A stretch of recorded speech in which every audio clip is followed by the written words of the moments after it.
people. What's going on? Welcome back to episode 7, season 3 of Joel and Me Somebody Podcast. I'm your boy, DJ Anzo, Ivan, him with Young Money Millionaire. Come on. Uncle E. Come on. The man himself. What's going on, brother? How you feeling? Man, we are here. As you can see, new set. New set. New set alert. New set. We had to switch up a little bit. The plants at the back. The feng shui. The feng shui. It's the feeling hoo-ha. right. You know what I'm saying? The hoo-ha. Yeah, welcome back, people. I hope you guys are happy, healthy, staying safe, vaccinated also. Yes. Because us we are vaccinated. Fully, not only vaccinated, we're fully vaccinated. Fully. There's two differences. Some people are like 50%, Yeah. 75%, but us we're fully. Second dose. And the thing is, and the extra time needed for you to be fully vaccinated. Exactly. Yes, sir. So, yeah, coming back at episode 7. Hope you guys enjoyed the last one. Episode 6 was with Temi. Shout out to Temi. That was a pretty good one. Yeah. I enjoyed the conversations, debunking the African stereotypes, getting a perspective of, marriage now for us. Mm-hmm. Especially that the first season we had, Chika and Phoebe give us their perspective, and having Temi's now. That was good. I really enjoyed it. Yeah, it's a different perspective, and it's necessary from someone in his position. What's been going on in the world? I feel like is there anything major going on right now? It's a lot of major things, but Twitter, Nigeria just Nigeria banned Twitter. Nigeria is banning Twitter. Sorry guys, man. What's the new form of scamming? It beats me, bro. But supposedly, the government shut it down. Why did they even shut it down? I know the people sent it to me, but I don't know why. I don't know what's going on with that. But damn, Nigeria's been going through tough times with the government. SARS. Yeah. Now Twitter, freedom of speech. Yeah. Yeah, man. Well, let us know if we're anything we can do. Our fellow Nigerians, let us know how we can help. Yeah. Other than that, good luck. Yeah, good luck to that. For the first time in history, or at least in his history, he's been eliminated in round 1. So I'm crying tears for LeBron James. Oh, you mean the Mickey Mouse Championship? Hey man, look, you see, 4 times you can't even. That last ring doesn't run. He has 3 rings in my books. It counts, bro. Fraud rings. All KD's, that's an asterisk ring. Bro. All KD's rings have asterisks on them. I'm not saying KD. I'm saying LeBron. That ring at the bubble. Let me say this, bro. It's not, bro. It's not the same. LeBron James asterisk is the greatest basketball player of all time. Okay. But we can discuss that another day. Not nowhere, but anyway, if you say so, man. By the way, this guy's the biggest Steph fan. Look, in Steph we trust. I can't even hate. Steph's the best villain the NBA has ever seen. Look, like I said, I've been saying this is the best player in the NBA, but some people ain't ready for this conversation yet. Best I don't know player, about player, but look, he's a damn good villain. I'll give you that. Villain. I guess you can call him a villain, but I'm just saying skills-wise, there's no one else I'd rather watch play basketball than Steph. He's changed the game of basketball forever. Completely. Yeah, people had their Michael Jordans. I guess flip this LeBron for you, but for me, all my years of watching NBA in my life, it's the one player I'm like, I've never seen a player like this. Like what he does, skill, level. But anyways, like I said, if I would ever have a starstruck, see a player and that's the only guy I would see and probably turn into like a groupie. That's the only player. But Stephen Wardell Curry. Look, inshallah, one day I'll get to meet the great Steph. Hey, I'm sure, bro. I feel like it's probably not that out of reach, you never know. Speaking of all this GOAT talk, I saw a discussion on Twitter the other day, and it got me thinking about what we should do for this episode. And so we sat down and we planned and we started to think, what have we not tapped into? And now in this season was music. Yeah, right? That's right. So specifically African music, right? We wanted to touch around who are our GOATs. And instead of Mount Rushmore, we're going to use Mount Kilimanjaro. Right? The Mount Kilimanjaro. The Mount Kilimanjaro. So if you could put 5 faces on the face of Mount Kilimanjaro, right? 5. Who would it be? 5 faces. Yeah. So, okay. So just to give context here, it's African artist, 2010s. The 2010 decade. The 2010 decade. Yeah. On Mount Kilimanjaro. Top 5 artists. Okay. You want me to go first? Go first. You got it. So I thought of this. By the way, you have to say who and why. Huh? You have to say who and why. Who and why? Yeah. Okay, I'm gonna name the 5 first, okay, and then I'll say that. I thought of this. I was like, all right, if I'm looking at a decade here, like of African artists in 2010s, a lot has happened. Okay, so but here's also, is this in order? Ooh, because that matters. You said the Mount Kilimanjaro of African artists in the 2010s. For now, so there's no order. There's no order. Me, there's no order. They're just on the face. Okay, so good to know. Okay, no order, right? Okay, so number 1, Wizkid. Okay. Number 2, Burna Boy. Okay. Number 3, okay, Angelique Kidjo. Okay. Number 4, Fuse ODG. Okay. Ooh. All right. And number 5, man like Davido. Okay. So that's my top 5. So okay, explain Wizkid, yourself. Need I say more? Okay. Starboy, globally one of the huge influences of afrobeats spreading globally, especially you go into worldwide, right? Having records that actually went globally, like as a hit. So huge. Wizkid is kind of self-explanatory. Of just his body work. I'm a huge fan. Starboy, come on, Burna Boy. So 2010s, like I said, I know last time I was saying that, Burna Boy, he really took off maybe 2017, 2018, where he really took it to a next level and became global. But you have to give him credit for how much he's pushed the Afrobeats, especially in the US, the UK. The sound, how much he's become a pioneer and that African giant, So you have to give him credit for that. I'm not a big fan of his outside of his music theatrics, but that has nothing to do with it. But he's, like for me, I judge him based on his growth and especially the African giant, the heights he was able to reach with that level, with that album, which that's the album that should have really won the Grammy, but it is what it is. Twice as tall, it's just anyway. So that's what I put there. Angelique Kidjo, like I said, one, we always, as an artist, if we're talking about Africa and influences, right? She has been making music for decades. Right. But not only with her longevity, but even in that decade of 2010s, what she was able to achieve in the non-Afrobeats domain, people keep associating African music now with Afrobeats. Yeah. We have to remember we have a great artists that make beautiful sounds as well, that are not in line with what we saw this now traditional Afrobeats. And then it's just like her body of work and accomplishments she was able to do.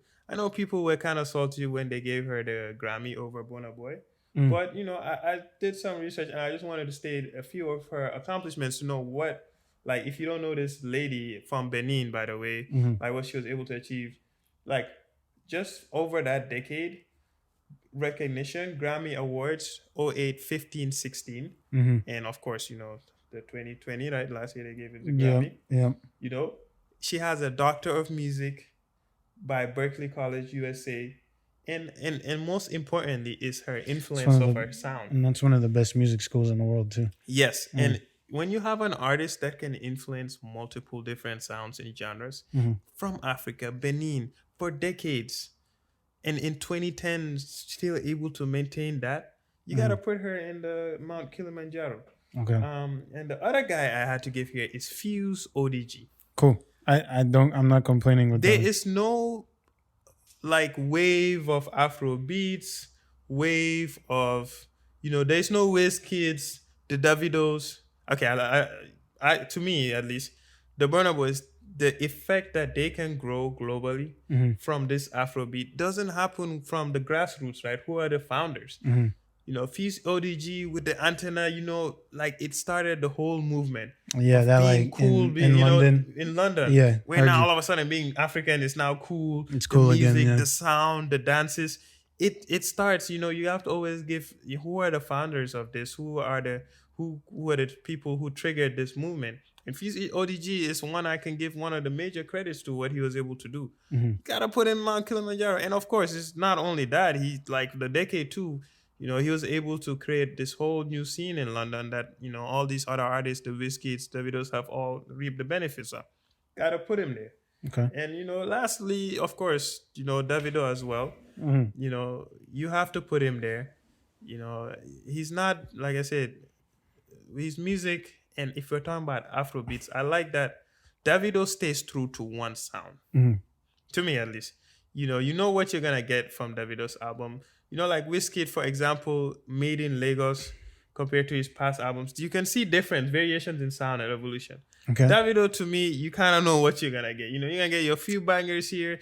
Very, very, very, like I said, Nigerian.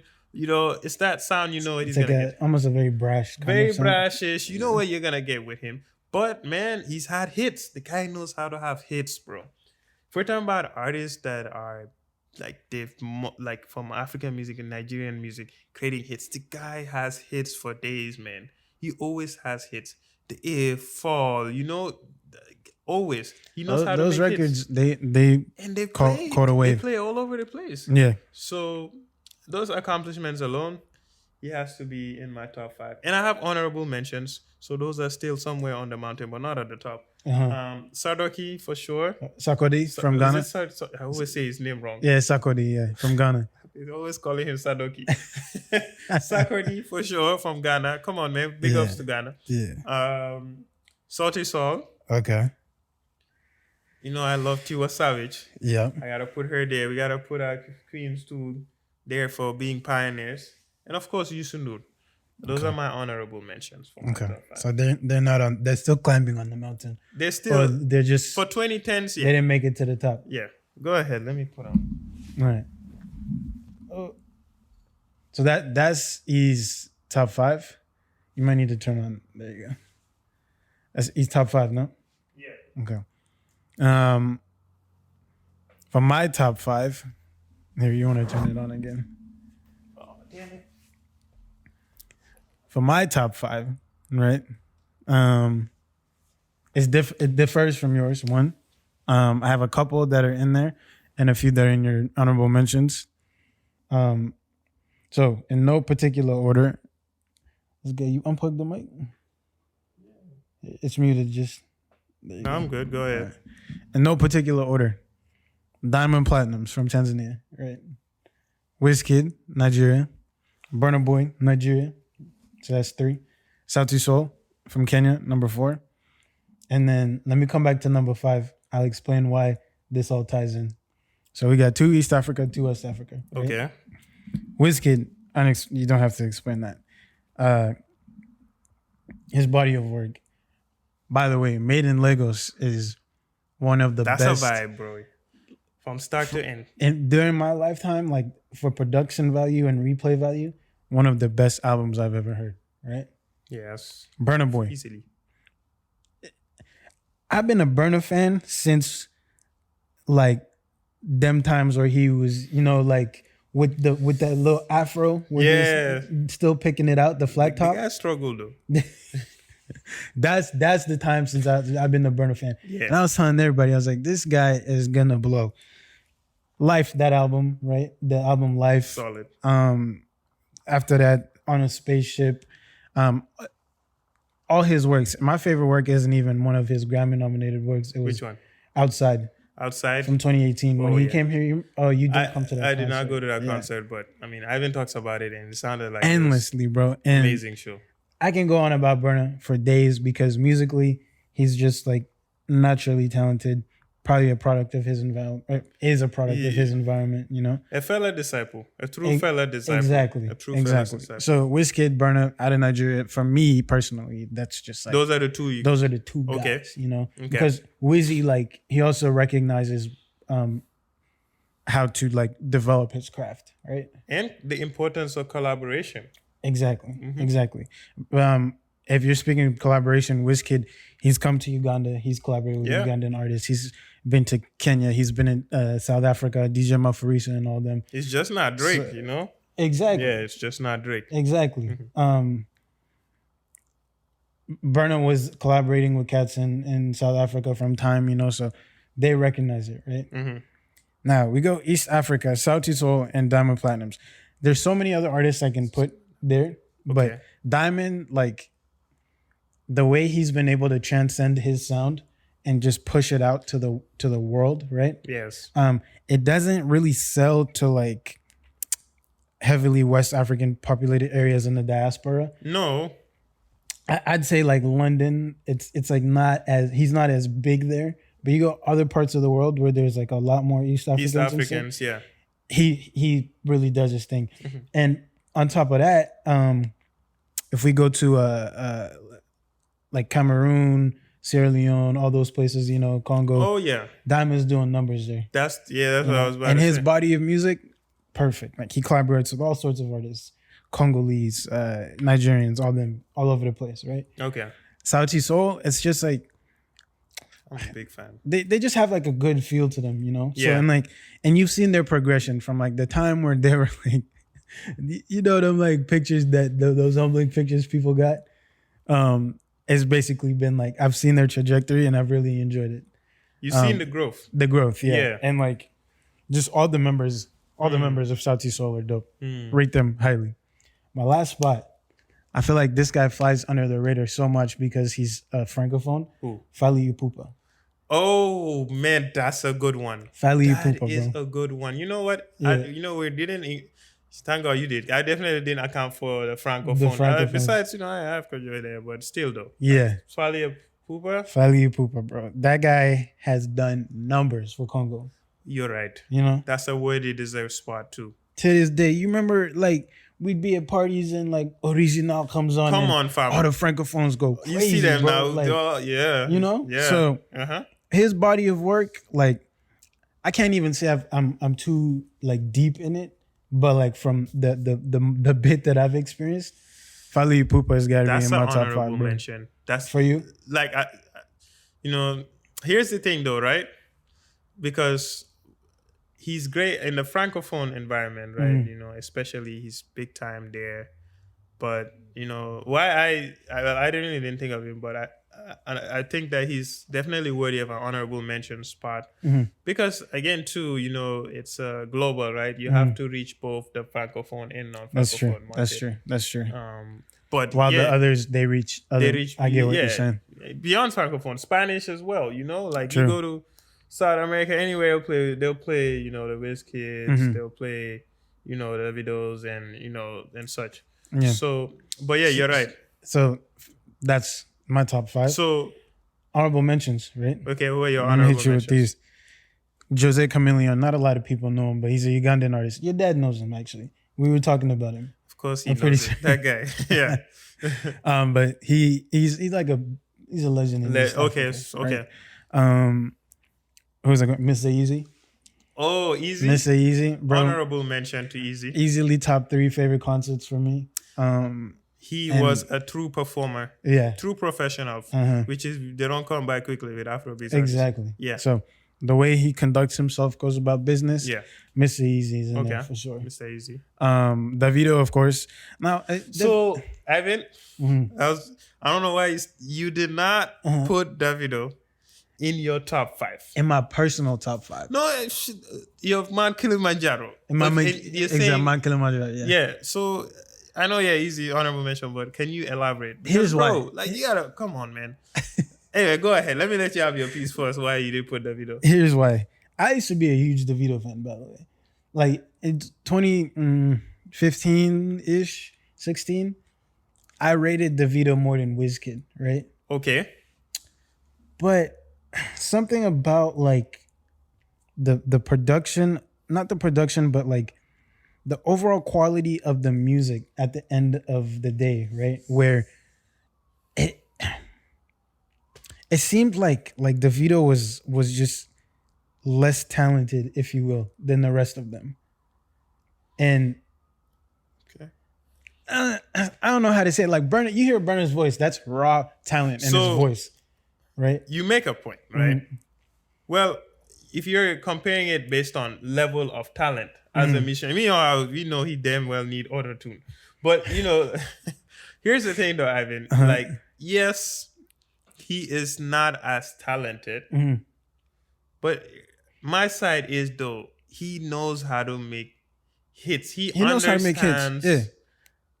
If it's a certain sound, his tone, and the way he kind of produces this music, it yields hits. He knows how to make hits. There's no question about that. He does numbers. It's he like does all you that. can have athletes that are really talented, but their numbers are weak. Exactly. But that's my point. Is like, although he puts out the product, right? Personally, there's something that doesn't fulfill me as much as the other artists. I see. You see what I'm saying? I see. I mean, fair enough. If you're looking at that perspective, I agree. Like, if I'm, if I'm putting in talent wise, I'm matching. Well, I mean, anyway, I can't say much because, I did put like Fuse, ODG in my top 5. But, if we're talking about as a pure musicians, right? Musicians, talent. From that standpoint. That's how I'm looking at it. I understand why Davido's out of your top 5. So, and then, of course, can't forget about my Tiwas, Yemi. Come on. The Queens. You know what I'm saying? Go down to South Africa, there's quite a few, but AKA Casper and Joves, but now we're overloading the mountains. So gotcha. So all right. So to summarize, Ivan, what was your top 5 again was? I had Wizkid, Burna Boy, Sauti Sol, Diamond Platinums, Fally Ipupa. Okay, that's your Mount Kilimanjaro. That's my Mount Kilimanjaro. And for those for the 2010s. For 2010s. And for me, it was Wizkid. I had Davido, Burna Boy, Angelique Kidjo, Fuse ODG. So, guys, let us know who's in your top 5. Let us know who's in your top 5. Do you agree with what we have to say on our Mount Kilimanjaros? Yeah. What's your Mount Kilimanjaro? But notice the theme here, though. How many Nigerian artists did you have? I had 2. 2, I had 3, right? So, also, like I said, there's a Nigerian generalization of Africa, right? Because it's important for us to highlight too that when we're saying African artists nowadays, to the non-Africans, they tend to just associate it with Nigerian artists, there's artists all over the continent, in every country. I mean, shout out, even like, have you listened to, like the desert music, that you hear, the Tuaregs, their type of music, it's beautiful sounds. They play with electric guitars. Yeah. Like, what's her name? The lady from Mali, Fatoumata Diawara. I'm a shout out Sonia Jobarte too from Gambia. Yeah. She plays with the kora. Beautiful. I should have put her honorable mentions too. Like, the sounds are so beautiful of all over the continent where they play music. And it's so diverse too. So diverse, bro. So it's just not, Afrobeats. It's just not. Afrobeat is one genre, particularly coming from largely Nigeria and Ghana to a certain extent. But that's just one genre of sound in Africa. There's multiple, right? You see us with that. Boy, right now, like, I'm a piano and South African music probably, I'm realizing I'm listening to that more than even Afrobeats at this point. I'm a piano. Vibes, the big house vibes, music, bro. South African house music. All that. House big music vibes. came from Africa, bro. Exactly, So it's not just, if I tell you, say, you know what I'm saying? So, but again, we have to give props to, to the Afrobeat artists. Like, those are in our top 5. The Burners, Wizkid, Davido, true pioneers in their own right. So and if we even like extend it now out to the diaspora, now it gets even way more diverse, as far as what kind of music our people have to offer. So all right, so that's me and Ivan's Mount Kilimanjaro of African artists. Remember, it's the 2010s. So if anybody coming for us, don't come for us talking about, oh no, Fela Kuti, Koffi Olomide. Like, we're talking about the 2010s, 2010s. If you were active during the 2010s, man. Conversely, though, good times. We have to talk about Mount Rushmore now. Mount Rushmore. Because so we're coming back to these in the land United of Yankee land. So we need to know these United States. We need to know. Now, I'm gonna say this: hip hop, rap specifically, right? Who is on your Mount Rushmore for the 2010s? for 2010s, let me look. I make sure I get this right. Mm-hmm. My 2010s, my Mount Rushmore of hip hop artists. Hip hop artists. All right, in no particular order. No particular order. Kendrick Lamar. Got to. Jermaine Cole. J. Okay. Cole. Okay. Drizzy Drake. Okay. And Future. Sensational. So, why I have Kendrick? Mm-hmm. I mean, for me, Kendrick, I started listening to Kendrick right before I went to college. So very, around, to be honest, I think either Overly Dedicated or Section 80. Right around that time? Right around that time. Same here. 2011. And, the storytelling, the lyrics, Unmatched, bro. It was just right away. I was like, so, and that carried over all the way through his last album that I listened to. I had never looked forward to listening to an artist, and I can just sit down over, listen to songs and the storytelling, and just, the picture is able to give me that for me, he's definitely, and he can Unmatched. make his hits too. So talent, right? No question. Lyrically talented, yes. Jermaine Cole, same thing. J. Cole as well. Come on, all the way through. J. Cole with his mixtapes, bro. People forget about the mixtapes he used to have. And for me, with J. Cole, to be honest, at first I'm like, he's nice, especially his first hits. I was like, he's good. But there was just a certain period of me in college as well that I really dove deep into his music. Mm-hmm. And I've never been disappointed listening to J. Cole. I've never listened to say some songs you like. You listen to a song, you're like, nah, this is whack. No, you might definitely like some songs more than others, but he's consistent. The talent is there. Again, lyrically, the way his flow of words, how he kind of plays his words, and kind of, again, very good storyteller. Gotta put it in there. Can't disagree. And Drizzy Drake, come on, Champagne Papi. He's not artist of the decade for no reason. Yeah, that I don't even need to explain much to it's just about Drake. It's Drake, bro. It's Drake. He's music. Oh, and like I said, what's funny? Out of the 2010s, my favorite Drake album was "If You're Reading This Too Late." Really? That's good. I know, right? Okay. Because, like I said, and it's with the hip hop and rap. I like he came up, the energy he had in the album, the bars, the songs, 10 bands, energy, run into the 6 of my world. For me, it's just that time period I was in college, Okay. I remember it came right around spring break. It was just it puts me to a time or period in my life, and it's just that Drake album was so connected to it. Love it. So Drizzy Drake, and of course, accomplishment, this guy, I don't even need to go on. Unmatched, basically. Future. Free bands, bro.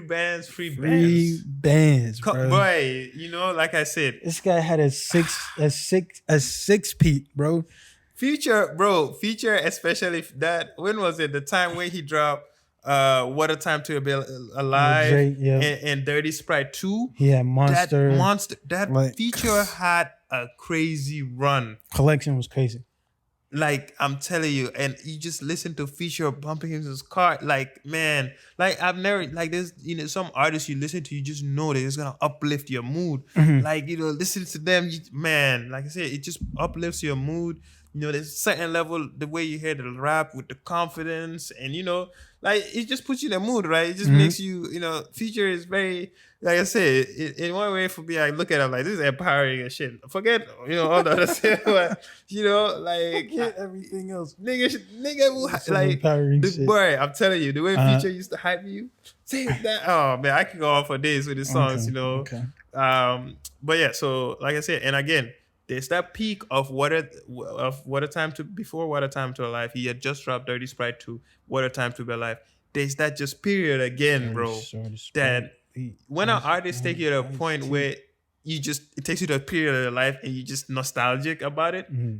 For an artist to do that, it's not easy. And he was able, and it happened to millions. And again, consistency too. 2010s, to respect the accolades, accomplishment, all been there. So Future. Can't even hold you to it, bro. Honorable mentions, Hove, of course. Okay. Him and I guess I'll give Kanye credit. Kanye's credit. That album, bro. He did his thing. He did his thing. That album in 2011, man. Yeah. I'll give Travis Scott honorable mention. Travis Scott did his thing. He did his thing towards the latter half of the decade. Okay, yeah. His mixtapes went crazy. Yeah, for sure. I just love Young Thug, to be honest. For sure. I gotta put my Migos in there. Come on, Okay. Migo gang. You know, Okay. Bando and that. So I've been on Migos since Bando, bro. The People band, don't even trap know. at the bando. Got two like Rambo. Got white like Lindsay Lohan. Got come bricks on now, like Shaq at the free throw. Come on, Tuck too. Okay. Migos, bro. So Man, I gotta put Migos in there. Right. I know it would have been called. I love, me, 21 Savage. Love me a 21 Savage. 21. So those are my honorable mentions. Okay. Hip hop is such a hard category. It is. It really is, and like, there's so many people you can swap in and out right there. Bro, if anything, I would swap out again personally for what. Give us your list for what he did for me. Give us your list. Of course, Kendrick's on there. Kendrick. No further commentary needed. The lyricism, the subject matter, everything. Come on. Expertise is like top 3 greatest of all time for me, right? Yep.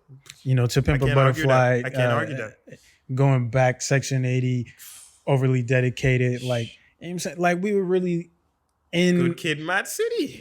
Good Kid, Mad City, all that. We were really back there, like, getting free game. Free game, bro. And then people were like, "Where's Kendrick when you need him?" He was there the entire time. Like last year when all the movements were going on, he was right there on the ground. He was there from time, like telling people like how it really is. So Kendrick, number 1, no questions. Drake. Now the funny thing about Drake is I found myself listening to him so much because of like the there's just like a certain mentality, almost like a Floyd Mayweather mentality, where it's like I can't be outworked. You can't. That Drake has. That I like find myself going back and listening to. And it's a lot of like the songs that are not known. Like you go to like More Life, like Do Not Disturb, that song? Yes. I go on that and I listen to it and I'm like, bro, these guys are dropping gems. 2 Chainz on there dropping gems. Oh yeah. Thugger on there dropping gems. And I'm like, I should listen to this, Because it's like, aside from like the musical feel that rap gives you, there's so much free game that these rappers are putting out there. You know what I'm saying? So Drake, Artist of the Decade, we don't gotta say too much about that, And he might be a culture vulture, but hey man, he might be, he did his thing. He definitely did when he did the whole Arabic rap, Habibti, please. Nah, he did his thing, bro. I'm not even gonna hold you to it. Mm-hmm. J. Cole, again, the free game that's on there. The songs like Love Yours, he's spitting. He's really telling it like it is. You know what I mean? He's so real, bro. He's way too real. So real, bro. So I don't know. I can't really go against that. And when now, mind you, when all these people link up, they really get some bangers going. Oh yeah. Black Friday, J. Cole and Kendrick Lamar, bro. We needed this album. We needed that, but that little song they had together went crazy. Bro, I can't on that Black Friday how many times I listened to it, but God, we would have wished if those two had the album. Yeah. You think it would have been better than Jay-Z and Kanye album? For sure. I think so too. Because mad respect to Ye, but he's not on the same lyrical level as like Hov, I don't think so. No, he's not. So Kendrick and Jermaine Cole. Okay. Undefeated, bro. They would. Yeah, my headphones would have been on fire, bro. It should damn near explode. Shush. All right, number 4. I'm gonna give it to Future, but this spot is swappable, and here's who it's swappable with. Okay. Personally, for me, YG. YG. Let me explain why. Okay, on the West Coast, nobody was doing it as big as YG. Ever since he dropped that track, Tooted and Booted, he went on a tear, bro.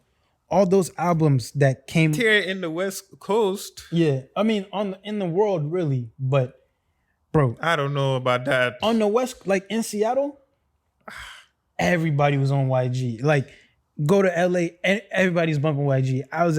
He was in Seattle 5 times from like 2010 to like 2015, probably.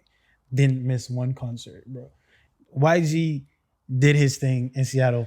And I'm not even gonna hold you to it, bro. YG did his thing. He did his thing, but I don't know if he's Mount Rushmore 2010s, bro. You gotta put YG in there. This is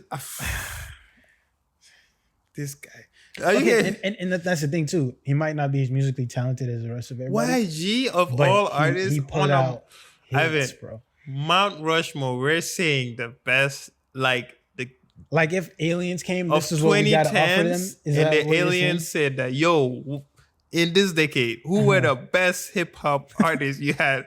My guy is saying YG's gonna be on that plate or that spaceship. Hey man, you're your own buddy, guys. Please get this guy right here. YG, hey, respect to YG and all, bro. Man, look, YG. Mount Rushmore, you put YG in there. Imposter alert. Of course, I'll put Future for that's an imposter 4. on your list, bro. I'm sorry. YG is an imposter on your list. I'll put Future for number 4. Right? YG can honorable sneak mention, his way maybe. in. I wouldn't even put him as an honorable mention. For sure in my honorable mentions. Juicy J is also in my honorable mentions. Yeah, Juicy J. Because that 2010 decade, Come bro. on. Blue Dream and Lean, Stoner's Night, Yeah, Juicy J did his thing. He did his thing, especially on the first half of the decade. He did his thing. Yeah. Big time. Nicki Minaj too. I gotta give it to Nicki Minaj. Facts. But she got honestly, bars, man. Before she did the whole Starships Barbie thing, which then I'm like, but bro, when she used to just straight up just spit bars and rap monster type energy, bro. Yeah, Nicki did her thing. She did her thing, bro. And then Rick Ross, bro. The boss. Rose. Can't even hold him to it. Facts. Honorable mention. Facts. That's what I'm gonna put up there. So there you have it, guys. There's our Mount Rushmore and our Mount Kilimanjaro. Give them. So let's do our, what's it called? Basically, a recap again. Okay. On both of them? Yeah, sure. Let's do both. Okay, so you go first. What's your Mount Kilimanjaro? So again, my Mount Kilimanjaro, again, of Afrobeats, not Afrobeats, African artists, not Afrobeats, African artists, 2010s, like I said.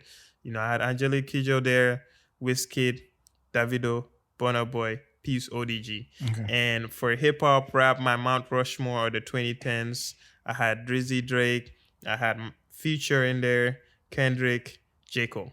Okay. Forgot P Square too. Honorable mention. Mm-hmm. Honorable mention. They did their thing too. Big time. And what's his name? The Igbo guy. Is it Flavor? Flavor did his thing. Yeah, of course. Okay, my Mount Kilimanjaro. I almost said Davido. Hey, Wizkid, Burna Boy, Sauti Soul, Valley Pupa, Diamond Platinums. Mount Rushmore, Drake, Kendrick, J. Cole, Future. There you have it. Let us know what you think.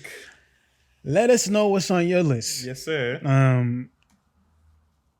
I see I have controversial picks, but Yeah, it's our opinion at the end of the day. It's opinion based at the end of the day. That's always our trump card. Hey, it's our opinion at the end of the day. It's purely subjective. Oh, man. All right. Yeah, so who we got for the pioneer of the episode? Today for the pioneer, we're going to have, RIP to the late Jerry Johns Rawlings, former president of the Republic of Ghana, the Gold Coast, or formerly known as the Gold Coast, now the Gold Coast with no gold. A little bit about him. He was born in 1947 in Accra, and his father was actually from Scotland. And he basically then started the military. After he's completed his education, he enrolled in the Air Force in Ghana. Started his military career, and through the period of coup d'etats and that period in Africa and military rule, Ghana was another one of those countries. But he became I guess I don't want to say ruler, but president of Ghana. And he was mainly known for being a true one of those alpha male Thomas Sankara types figureheads, in Ghana of, trying to eradicate corruption, true nationalists, true Pan-Africanists. It's not everyone's cup of tea, but, they ruled with authority to a certain degree, which I feel like in Africa, that's kind of the leaders we need, At least to an extent, yeah. Authoritative to a certain extent ruler. Yeah. And yeah, he was like I said, he was in office from first office was first head of state of Ghana. I think it was twice because the first one was through as a junta. Yeah. 1979 that year, and then also from 81 to 93. That's when he was as president. I think that's when he was president. He became changed to civilian too during that rule. So yeah, he passed away last year, so RIP. But a true pioneer in Africa, in Pan-Africanism, in especially if you're looking at nationalists and advocating for true self-independence and not being dependent on Western states. So, and one of the few African presidents who had a peaceful post-presidency, where they were able to just live their life. They didn't take him to the Hague or send him for war crimes and stuff. He was able to just live his life, give lectures, and he was charismatic, bro. Like if you guys, I think they have the YouTube series. What's it called? What's that YouTube series called again? Faces of Africa. Faces of Africa. They did a piece on him. Yeah. And I think his wife talks about it. He talks about his upbringing. So if you guys haven't seen that, check out Faces of Africa, JJ Rawlings, for a 20-minute video if you want to know about his life. But he's a true pioneer. My sister, I should have met him before he passed away. Growing up, my dad would always talk about him. He was true role model for generations of Africans at that time as a leader, and again, as an real nationalist. Yeah, real cool looking dude too. Yeah, fam. The guy was is a no nonsense guy. Yeah, I mean, that's what you need, bro. Yes, sir. That's what we need in Africa. No nonsense. Zero time for that. Yes, sir. But yeah, there you have it, guys. It's been a great episode with you. Episode 7. New set alert. Come on. You guys need to let us know in the comments what you think about the Kilimanjaro and Tell Rushmore. us who your top 4 is for hip hop and your top 5 is for Africa. Yeah. And then, we'll see how that goes. Yes, sir. Until then, you guys stay safe, stay happy, stay healthy. Stay vaccinated. Thanks for tuning in. And until next time, we'll catch you guys later. All right. Sounds good. Peace.